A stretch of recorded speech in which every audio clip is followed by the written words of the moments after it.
Bueno, mis hermanos, esta mañana he decidido tomar un descanso de Romanos y voy a compartir con ustedes un mensaje de preparación para la Semana Santa que nos va a llegar pronto.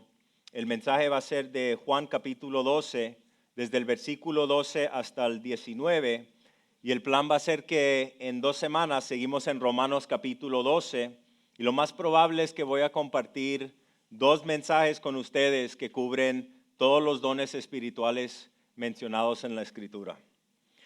Entonces, este pasaje, Juan capítulo 12, desde el versículo 12 hasta el 19, marca la entrada triunfal en Jerusalén, que se ha llamado históricamente el Domingo de Ramos. Ahora, en esta porción de la Escritura, lo que vamos a ver hoy, hermanos, es que vamos a ver que aquellos que se suponía que representaban a Dios, de alguna manera se habían desviado del camino de la verdad. Y vemos que Jesús vino a restaurar a las personas a ese camino de la verdad. Pero entendemos que muchos de ellos, incluyendo los líderes religiosos de ese día, rechazaron a Jesús como el Mesías, porque ellos habían exaltado las doctrinas del hombre sobre la palabra de Dios. Ahora, muchos de nosotros que nos congregamos aquí y que llamamos esta iglesia nuestro hogar, venimos de un trasfondo religioso. Así que cuando viene a la religión, nosotros entendemos bien lo que es la religión. Y entendemos aquí, de la misma manera en que estábamos alabando al Señor hace un momento, que lo que nos ofrece Jesús es mucho más que simplemente una religión. Ahora, a la misma vez, yo sé que es muy posible que esta mañana aquí hay algunos que todavía ven todo esto que estamos haciendo simplemente como ser parte de una religión. Pero van a ver que al mirar la Escritura hoy, se nos recuerda que Jesús vino a ofrecernos algo mucho mejor que la religión.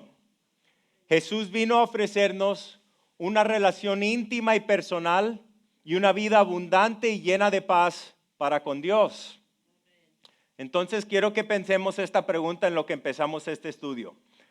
¿Puedes decir tú esta mañana con sinceridad que tú tienes eso hoy?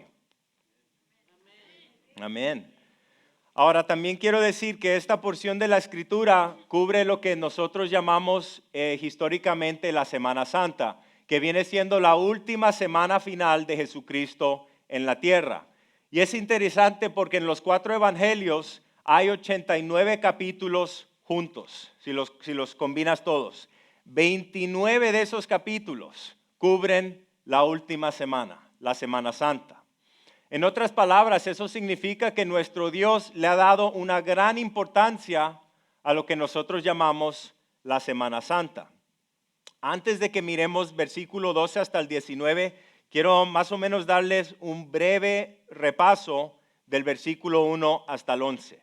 Sin leer los versículos, en Juan capítulo 2, desde el versículo 1 hasta el 8, si se acuerdan, ahí vemos el relato de María, donde María, la hermana de Lázaro, está ungiendo los pies de Jesús con ese costoso perfume de nardo. Y si se acuerdan, la Escritura nos dice que ella le ungió los pies a Jesús y que ella le secó los pies con su propio cabello.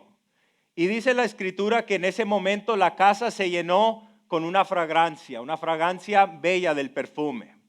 Y mis hermanos, entendemos nosotros que lo que esto ilustra aquí es una intimidad con el Señor. Porque en la religión judía, en la cultura judía, la mujer judía solo se bajaba el pelo ante su esposo. Entonces esto aquí era un acto puro de devoción y de adoración de María a su amado Jesús. Y acuérdense que María era la hermana de Lázaro, que viene siendo el hombre quien Jesús resucitó. En el versículo 9 hasta el 11, esto sí lo vamos a leer. Dice: cuando todos los habitantes de esa región se enteraron de que Jesús había llegado, corrieron en masa para verlo a él y también a Lázaro, el hombre al que Jesús había resucitado de los muertos. Entonces los principales sacerdotes decidieron matar a Lázaro también, ya que por causa de él muchos los habían abandonado a ellos y ahora creían en Jesús. Noten lo que dice aquí en estos versículos. Dice que por el testimonio de Lázaro, por lo que Dios había hecho, muchos estaban dejando el sistema religioso del día y se estaban convirtiendo en discípulos de Jesucristo. Y también nos dice ahí el pasaje que los líderes religiosos no estaban contentos. ¿Por qué? Porque estaban perdiendo su poder, estaban perdiendo su autoridad y estaban perdiendo su influencia sobre la gente. Y por esta razón, hermanos, ellos estaban conspirando para matar ambos a Jesús y a Lázaro. Y es interesante porque si uno analiza la religión de ese día, vemos un gran problema con el sistema. Vemos que los líderes religiosos estaban más preocupados que las personas abandonen su iglesia en vez de querer que las personas conozcan al Dios que ellos afirmaban adorar. Y fíjense, hermanos, que estos líderes religiosos vieron el milagro de Lázaro con sus propios ojos. Y en vez de reconocer a Jesús como Dios, querían matarlos a ambos. Porque dice la Escritura que muchas personas estaban abandonando el sistema religioso para tener una relación personal con Jesús. Y yo no sé, pero yo creo que quizás en ese tiempo los judíos estaban diciendo, queremos acercarnos a Dios. No queremos este sistema de religión donde solamente el sacerdote se puede acercar a Dios. Nosotros queremos estar también cercas al Dios. Y mis hermanos, lo mismo que Jesús le ofrecía a la nación judía en ese tiempo, Jesús nos ofrece esta mañana a nosotros. Jesús, nuestro Dios, nos ofrece no un sistema de religión donde Dios es lejano e intocable. Jesús nos ofrece una relación íntima y personal con Dios. Jesús nos ofrece una relación donde nosotros podemos descansar y confiar y saber que Él camina con nosotros no solo en las buenas, pero también en las malas. Y les pregunto esta mañana, mis amados hermanos, ¿sabes con certeza que tienes eso esta mañana? Amén. Vamos a leer ahora nuestro texto, versículo 12, Juan 12, 12 hasta el 19. Nos dice la Escritura que el siguiente día grandes multitudes que habían venido a la fiesta, al oír que Jesús venía a Jerusalén, dice que tomaron ramas de palmera y salieron a recibirle. Y clamaban, Hosana, bendito el que viene en el nombre del Señor, el Rey de Israel. Y halló Jesús un asnillo y montó sobre él, como está escrito. No temas, hija de Sión, he aquí tu rey viene, montado sobre un pollino de asna. Estas cosas no las entendieron sus discípulos al principio, pero cuando Jesús fue glorificado, entonces se acordaron de que estas cosas estaban escritas acerca de él y de que se las habían hecho. Dice versículo 17, y daban testimonio la gente que estaba con él cuando llamó a Lázaro del sepulcro y le resucitó de los muertos, por lo cual también había venido la gente a recibirle, porque había oído que él había hecho esta señal. Pero los fariseos dijeron entre sí, ya veis que no conseguís nada, mira el mundo se va tras él. Vamos a empezar en el versículo 12 y 13. Primero vamos a ver lo que dice ahí, las grandes multitudes.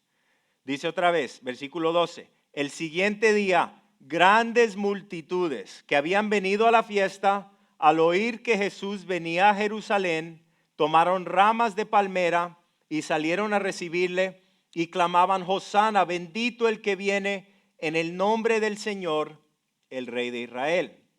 Bueno, la primera pregunta que tendríamos que hacernos aquí es, ¿quiénes son estas grandes multitudes?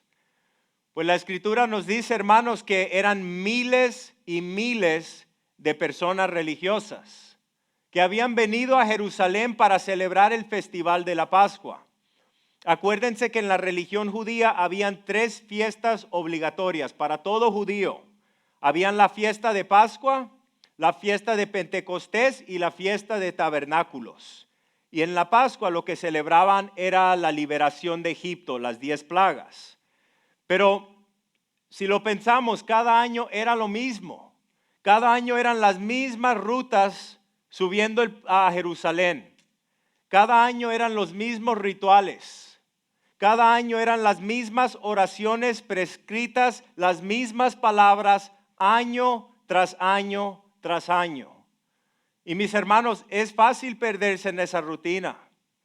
Y muchos de nosotros entendemos lo que es esta repetición vana. Pero había algunos en la multitud que estaban buscando algo más en su culto. Y fueron estos los que descubrieron que Jesús estaba en la ciudad. Ahora, por supuesto que en este tema sabemos que muchos judíos en ese día pensaban que Jesús era un Mesías político, que los iba a librar de la opresión de los romanos. Y que no solamente los iba a librar de la opresión de los romanos, pero que iba a restaurar en ese momento la gloria de Israel. Ahora, no sabían ellos que ese mismo viernes Jesús sería levantado en una cruz romana, crucificado, porque era la voluntad del Padre que su propio Hijo sufriera por los pecados de la humanidad. Nos acordamos que en los evangelios Jesús nos dice que su reino no es de este mundo. Y sabemos que a través de su muerte y resurrección, nuestro Señor estableció un reino espiritual en la tierra.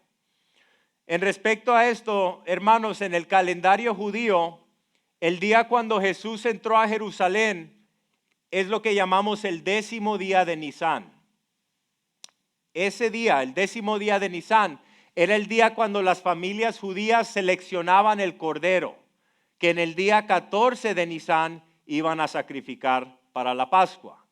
Entonces en este día vemos aquí al Cordero de Dios montado en un burro, presentándose como el Cordero que sería sacrificado por los pecados de la humanidad ese mismo viernes. Y noten lo que dice en el versículo 13, dice que tomaron ramas de palmera y salieron a recibirle. Bueno, pues ¿cuál es el significado de las ramas de palma o de palmera? Sabemos que en la religión judía las ramas de palma eran un símbolo de celebración y también eran un símbolo de lo que llamamos el nacionalismo judío. Y esto era desde la época de los macabeos. Ahora, para aquellos de ustedes que quizás han tenido una Biblia católica, saben que la Biblia católica incluye los libros históricos, primero y segundo de Macabeos. Y vemos ahí el relato de Judas Macabeo y sus hermanos que iniciaron una revolución contra los opresores políticos en su día. Entonces ahí es donde nació esta tradición, pero también vemos las palmas en un futuro. Miren lo que dice el apóstol Juan en Apocalipsis capítulo 7 versículo 9. Dice: después de esto yo miré y vi una gran multitud que nadie podía contar, de todas las naciones, tribus, pueblos y lenguas, de pie delante del trono y delante del Cordero, vestidos con vestiduras blancas y con palmas en las manos. Ahora también vemos más detalles añadidos al relato que estamos estudiando en el Evangelio de Mateo. Miren lo que dice en Mateo, capítulo 21, versículo 8. Nos dice que la mayoría de la multitud tendió sus mantos en el camino y que otros cortaban ramas de los árboles y las tendían por el camino. Entonces tendían sus mantros y otras ramas como una alfombra roja ante Jesús. Podemos ver la primera imagen, por favor. Esta es una ilustración de lo que vemos aquí cuando entró el Mesías a Jerusalén la primera vez. Miles de personas declarando que Jesús, el Hijo de David, era el esperado Rey de Israel. Otra vez, versículo 13, tomaron ramas de palmeras y salieron a recibirle y clamaban: Hosana, bendito el que viene en el nombre del Señor, el Rey de Israel. Esta palabra Hosana significa salva ahora. Y esta misma palabra, vemos este mismo lenguaje en Salmos 118, versículo 25 y 26. Miren lo que dice aquí. Le dicen al Señor, te rogamos, oh Señor, sálvanos ahora. Te rogamos, oh Señor, prospéranos ahora. Bendito el que viene en el nombre del Señor, desde la casa del Señor los bendecimos. Este salmo, mis hermanos, todos los judíos lo conocían bien, porque este salmo forma lo que viene siendo parte de lo que ellos llamaban el Halel. El Halel era desde el Salmo 113 hasta el Salmo 118. Y el Halel era lo que el coro del templo judío cantaba cada mañana durante la fiesta de los tabernáculos. Y noten, para los que han estado en Jerusalén, que cuando uno va subiendo a la ciudad de Jerusalén. Y el Halel es lo que los judíos cantaban cuando iban subiendo en su peregrinación a Jerusalén. Entonces vemos que muchos en la multitud estaban gritando, Hosana, sálvanos ahora. ¿Sálvanos de qué? ¿De la opresión política de ese día? Quizás. ¿De una religión sin vida? Jesús, danos lo que nuestra religión no nos puede dar. Y algunos aquí sabemos, hermanos, lo que es tener una experiencia religiosa, lo que es tener una experiencia estancada, una experiencia sin vida, una experiencia con repetición vana año tras año tras año. Y miren, seguimos en el versículo 14 y 15, vemos a nuestro Mesías aquí, dice la Escritura, que halló Jesús un asnillo y montó sobre él, como está escrito. No temas, hija de Sión. He aquí tu rey viene montado sobre un pollino de asna. Esto es como lo que dice proféticamente en Zacarías capítulo 9, versículo 9. Miren lo que dice aquí. Alégrate, oh pueblo de Sión, grita de triunfo, oh pueblo de Jerusalén. Mira, tu rey viene hacia ti. Él es justo y victorioso, pero es humilde, montado en un burro, montado en la cría de una burra. Quizás alguien pregunte esta mañana, ¿por qué es que Jesús venía montado en la cría de una burra? Pues entendemos que cuando estudiamos la historia, hermanos, nos dice que el burro de un rey tenía que ser solamente suyo y de nadie más. Nadie más podía haber montado ese burro. Y sabemos también que la historia nos cuenta que los reyes montaban burros en tiempos de paz. Entonces, cuando Jesús primero vino a Jerusalén, entró como un rey con sus términos de paz. Noten que la primera vez que él vino a Jerusalén, no vino montado en un caballo de guerra, ni llevaba una espada. Jesús vino la primera vez en un burro. Pero hermano, la segunda vez que Jesucristo va a venir a juzgar y va a venir a hacer guerra con su espada. Miren lo que dice en Apocalipsis capítulo 19, versículo 11 hasta el 15. Nos dice aquí sobre Jesús, que vi el cielo abierto y apareció un caballo blanco. El que lo montaba se llamaba Fiel y Verdadero. Con justicia juzga y hace la guerra. Que sus ojos son una llama de fuego y sobre su cabeza hay muchas diademas. Tiene un nombre escrito que nadie conoce sino él. Dice que está vestido de un manto empapado en sangre y su nombre es el Verbo de Dios. Los ejércitos que están en los cielos, vestidos de lino fino, blanco y limpio, los seguían sobre caballos blancos. Y de su boca sale una espada afilada para herir con ella a las naciones y las regirá con una vara de hierro.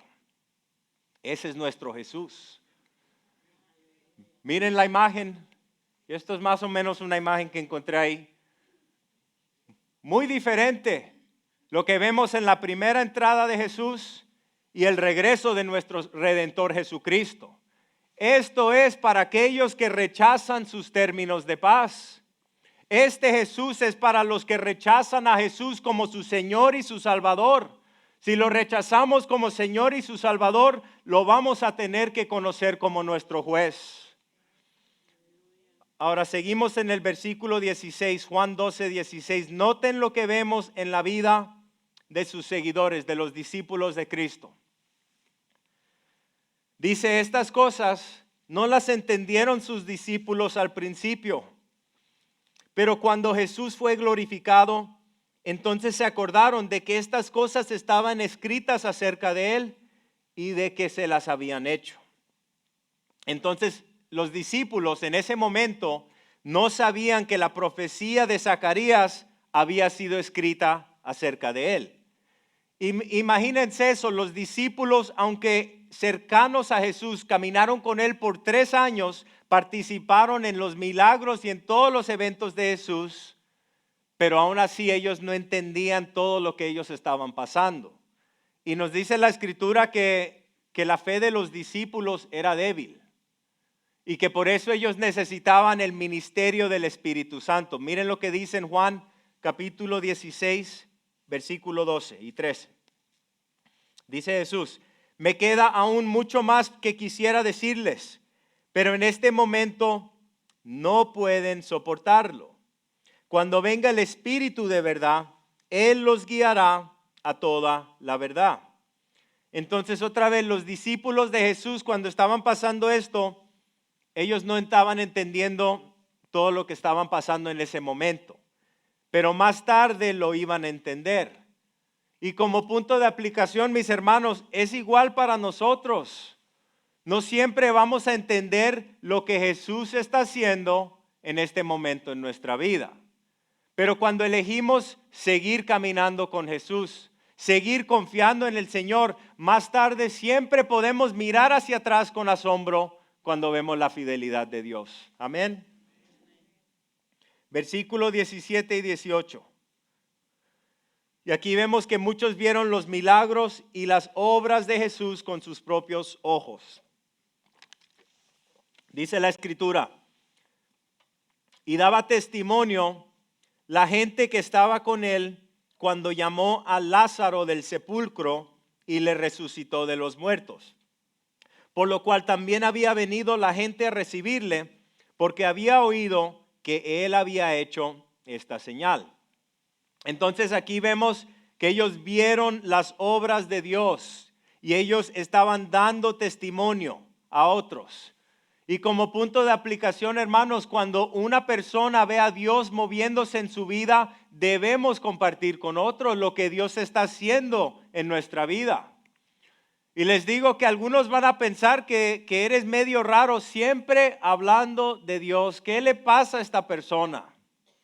Pero hermanos, está bien. Porque la Biblia nos dice que se supone que debemos de ser raros. Porque no somos como el mundo. Nosotros cristianos no encajamos en el molde del mundo. Incluso se podría decir que si la gente allá afuera no piensa que tú y yo somos diferentes, hay algo mal. Porque el cristiano no puede evitar hablar de su Señor Jesucristo. La persona que tiene honestamente una relación íntima con el Señor tiene un deseo interno de compartir a Jesús con el mundo. Ahora, también quiero decir esto en este punto. Sabemos obviamente que siempre van a haber personas que no van a responder bien cuando hablamos de Jesús. Miren lo que dice en el versículo 19. Juan 12, 19. Pero los fariseos dijeron entre sí, ya veis que no conseguís nada, mira, el mundo se va tras él. Hay que preguntarnos por qué estaban tan molestos aquí los líderes religiosos. Y quizás algunos de ustedes aquí antes de ser cristianos habían oído esto. Yo lo había oído. No hablen con esos cristianos porque te van a lavar el cerebro. ¿Quién oyó eso? Pero hermanos, no es el cristiano que te lava el cerebro, es Dios mismo que te lava el cerebro a través de su palabra, te va transformando la manera en que piensas. Amén. Cuando el cristianismo se convierte en una lista de tradiciones y reglas instituidas por el hombre, eso ya no es cristianismo. Eso es pura religión y eso carece del poder de Dios que le puede cambiar la vida a uno. Entonces, en esos días había un choque entre el sistema antiguo religioso y el nuevo vino que Jesús estaba ofreciendo. Miren lo que dice en Mateo 15, desde el versículo 1 hasta el 3. Y estos son los líderes religiosos, los judíos de ese día, le dicen a Jesús. Entonces se acercaron a Jesús algunos escribas y fariseos de Jerusalén diciendo: ¿por qué tus discípulos quebrantan la tradición de los ancianos? Pues no se lavan las manos cuando comen pan. Y Jesús les preguntó: ¿por qué también quebrantan ustedes el mandamiento de Dios a causa de su tradición? Miren en este próximo versículo cómo Dios reprende a los religiosos que habían exaltado la tradición establecida por el ser humano, los líderes de esa iglesia, sobre la palabra de Dios. Miren las palabras de Jesucristo en Mateo 15, versículos 7 hasta el 9. Palabras fuertes. Jesús les dice: hipócritas, bien profetizó Isaías de ustedes cuando dijo: este pueblo con los labios me honra, pero su corazón está muy lejos de mí. Pues en vano me rinden culto, enseñando como doctrinas preceptos de hombres. Entonces había un gran problema aquí entre Jesús como una persona que uno puede conocer personalmente y la religión que la gente estaba practicando en ese día. Y noten, hermanos, que cuando estudiamos los evangelios, los que más fácilmente venían a Jesús eran los que sabían que necesitaban un Salvador. Eran los recaudadores de impuestos, eran las prostitutas, eran los asesinos, los borrachos y los callejeros. Y noten que en los evangelios vemos que Jesús tuvo las palabras de reprensión más fuertes ¿hacia quién? Hacia los religiosos, hacia la gente que estaba en el sistema de religión que había exaltado las doctrinas y las tradiciones del hombre sobre el Dios de la Biblia. Y se puede decir que eran las personas religiosas que creían que por su propia rectitud podrían ser aceptados por Dios. Ahora, muchos de nosotros que hemos sido parte de una iglesia religiosa podemos afirmar que después de un tiempo nos dimos cuenta de esto, que en la iglesia religiosa hay dos tipos de personas. Primero hay la persona que dice: bueno, voy a hacer lo mejor que yo puedo y creo que Dios me va a aceptar en ese día. Y el segundo tipo de persona en la religión es la persona que siempre vive avergonzada todo el tiempo porque sabe que no puede cumplir con el estándar de Dios y esa persona se siente como un hipócrita. Hermanos, cuando viene a la religión enfatiza lo que uno no puede hacer. En cambio, cuando seguimos a Jesús, se trata de lo que uno sí puede hacer. Mateo 11, 28 hasta el 30. Miren lo que dice. Las palabras de Jesús, hablándole a la gente que ya estaba cansada de la religión. Ya no podemos seguir más en esta religión. Ya no podemos seguir rendiéndole culto a Dios sabiendo que no podemos llegar a ese nivel de justicia. Sabiendo que lo que estamos haciendo ante Dios es una hipocresía. Esto es lo que le dice Jesús a esta gente. Dice: luego dijo Jesús: vengan a mí todos los que están cansados y llevan cargas pesadas, y yo les daré descanso. Dice: pónganse mi yugo, déjenme enseñarles, porque yo soy humilde y tierno de corazón, y encontrarán descanso para el alma. Pues mi yugo es fácil de llevar y la carga que les doy es liviana. Entonces lo que el Señor está diciendo ahí es que el Señor está diciendo: ven a mí y permite que yo obre a través de tu vida y en el proceso voy a cambiar tu vida. Y mis amados hermanos, ustedes saben que solamente cuando nos cansamos de la religión que empezamos a encontrar nuestro descanso en el Señor. Porque la religión siempre dice, Dios, lo voy a hacer mejor la próxima vez. Pero les pregunto, ¿cuánto mejor es suficiente? ¿Acaso vamos a llegar a un punto donde somos perfectos? Por supuesto que no. Pero la relación con Cristo nos dice, Dios, yo estoy aquí. Señor, tú me elegiste a mí. Señor, me rindo a ti. Obra en mi vida, Señor. La religión pone barreras. La religión nos enseña, la religión judía y la religión de hoy, que solamente el sacerdote se puede arrimar a Dios. Y solamente a través del sacerdote tú te puedes arrimar a Dios. Entonces la religión es buena para mantener a la gente lejos de Dios. Pero en cambio lo que la Biblia nos enseña y nos ofrece es que podemos tener una relación con Jesús.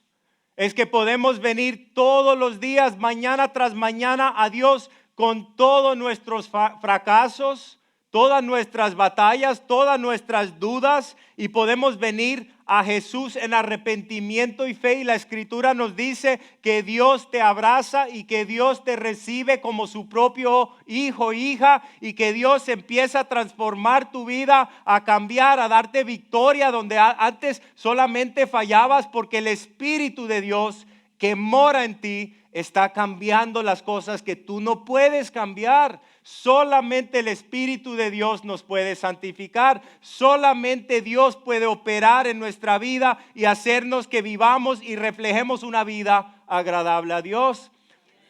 Y es solamente cuando nos damos cuenta de nuestra condición que empezamos a llegar a ese punto donde estamos dispuestos a rendirnos al Señor.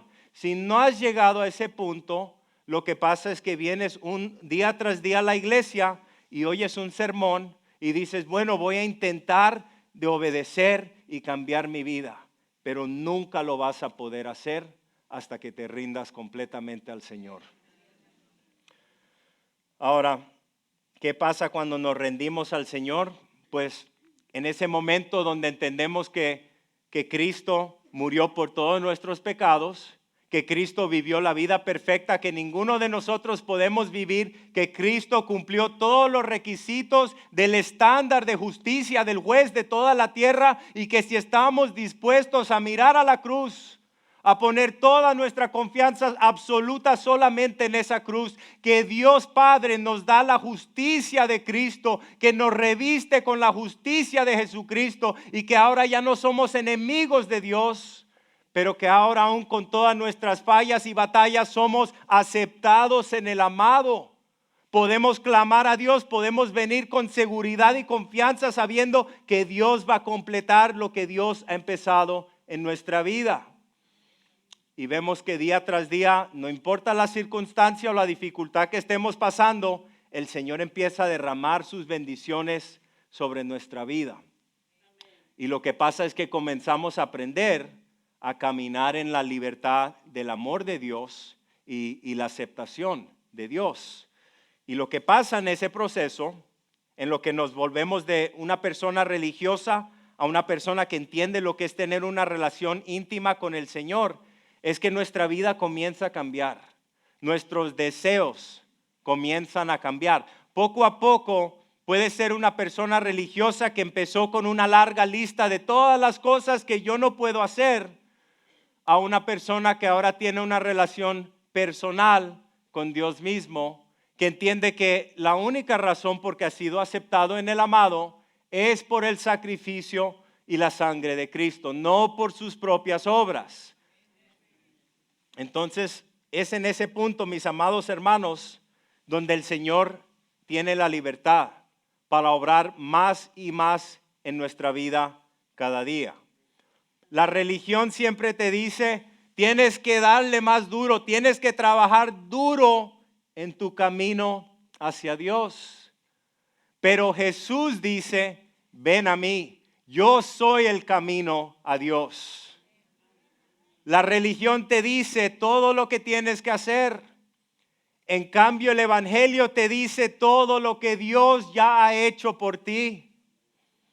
La Escritura nos enseña que la obra está completa y que ahora cuando tú estás dispuesto a recibirlo como un regalo gratuito, que Dios empieza a transformar tu vida. Ahora, otra vez a la Escritura, los fariseos, líderes religiosos de ese día, estaban bien amenazados, porque la gente se sentía más atraída a una relación personal con Jesús que a su religión.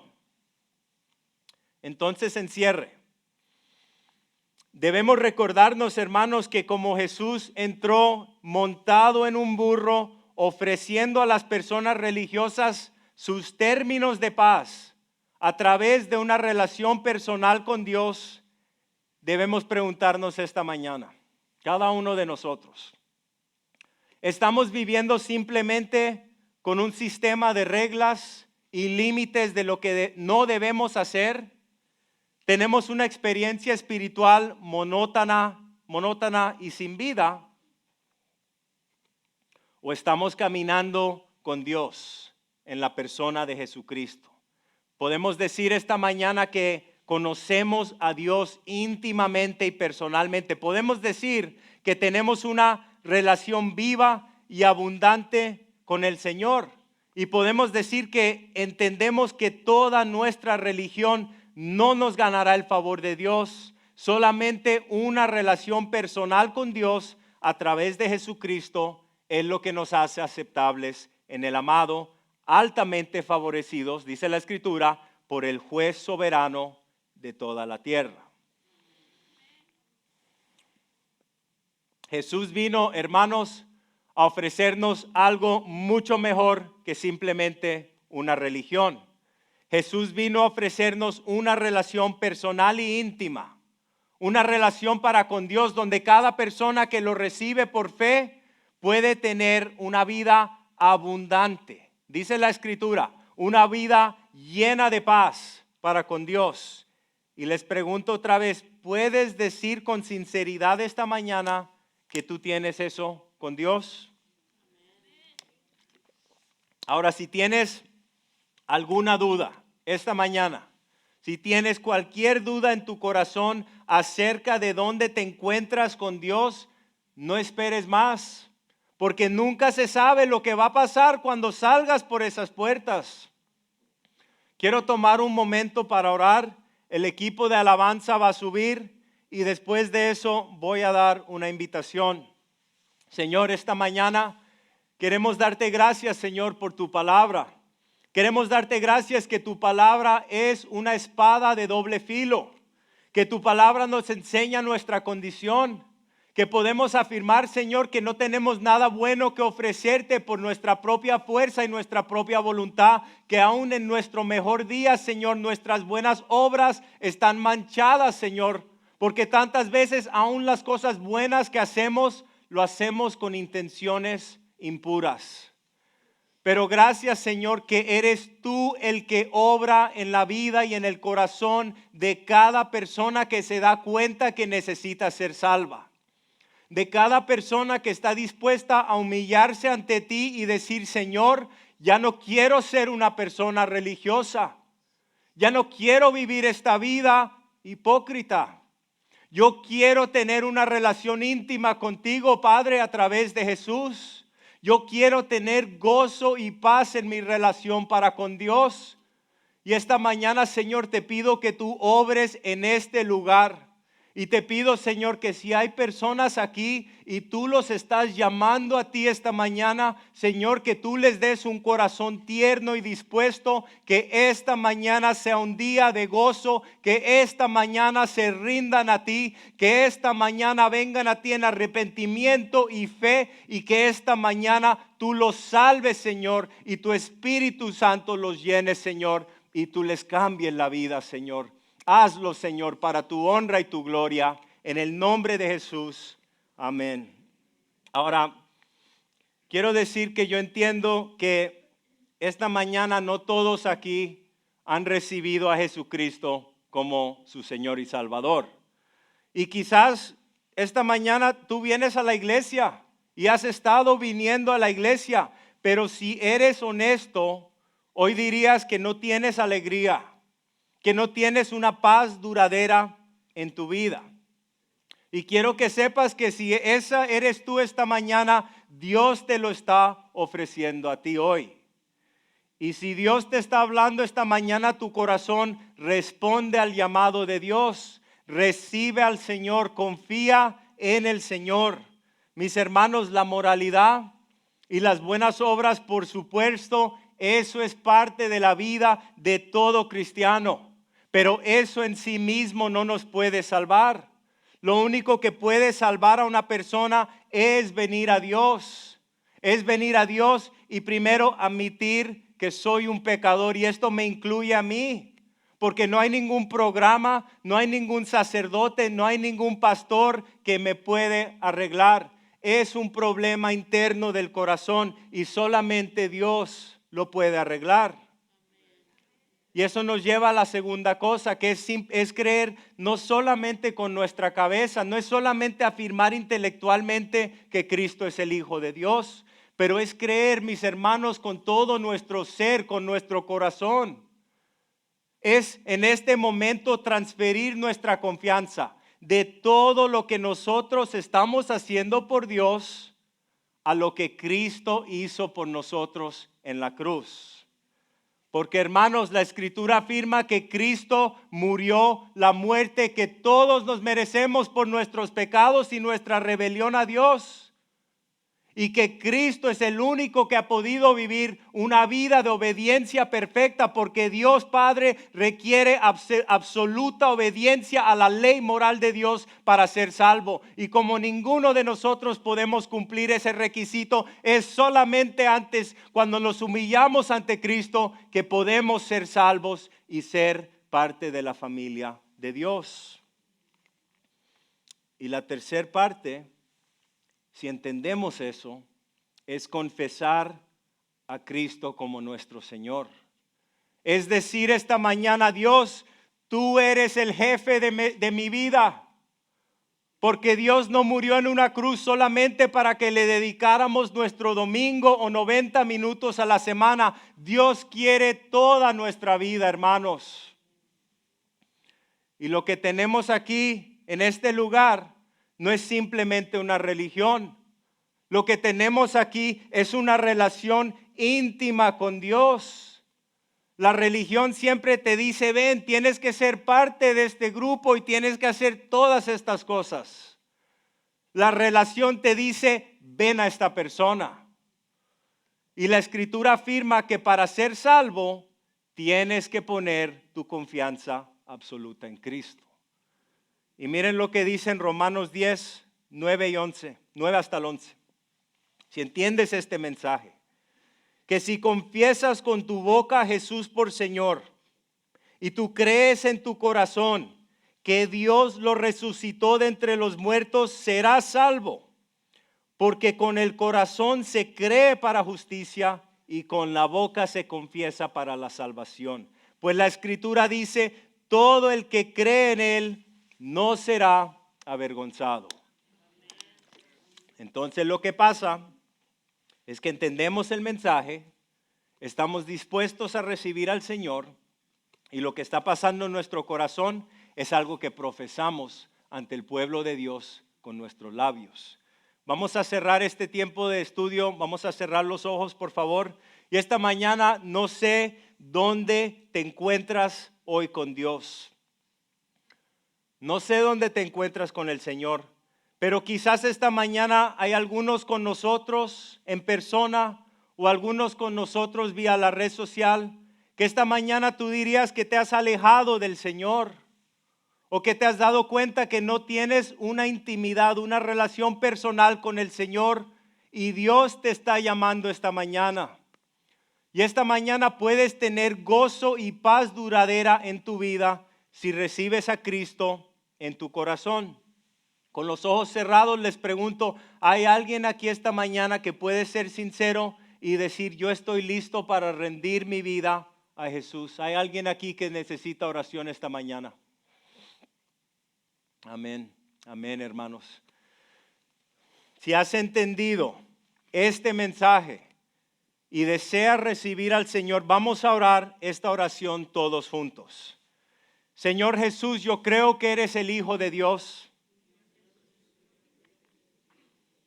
y creo que moriste en la cruz por mí. Perdóname todos mis pecados. Me arrepiento y te acepto como mi Señor y Salvador. Gracias por tu Espíritu que me ayudará a vivir una vida agradable a ti. En el nombre de Jesús, amén y amén. Amén. Si esta mañana has recibido al Señor o si tienes cualquier necesidad, por favor sube después del servicio adelante. Nos encantaría servirles, orar con ustedes o simplemente platicar con ustedes. La próxima semana nuestro hermano Rafa nos va a seguir enseñando de Tito capítulo 3 versículo 8 hasta el 15 y el tema de ese mensaje es la persistencia en la doctrina sana y en las buenas obras. Vamos a cerrar con una última alabanza. Que Dios los bendiga, mis hermanos, y que tengan una buena semana.